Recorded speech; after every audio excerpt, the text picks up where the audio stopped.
वो आदमी हर साल 45 लाख करोड़ रुपया के तिजोरी का मालिक है।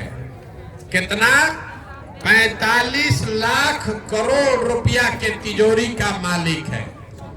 एक वोट देकर जिसको आप बिहार का राजा बनाते हैं, वो आदमी हर साल 2.5 लाख करोड़ रुपया के तिजोरी का मालिक है।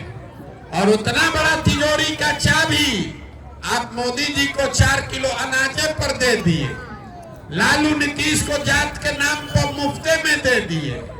तो 100 रुपया का चीज 1 रुपया में बेचिएगा तो चाहे लालू जी को बेचिए कि मोदी जी को बेचिए, प्रशांत किशोर को दीजिए कि नीतीश को दीजिए, नुकसान होगा ही होगा।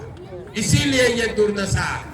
आप दूध दही बेचते हैं, अपने जात वाले को बेचते हैं, तब भी अपने दूध दही का पैसा लेते हैं।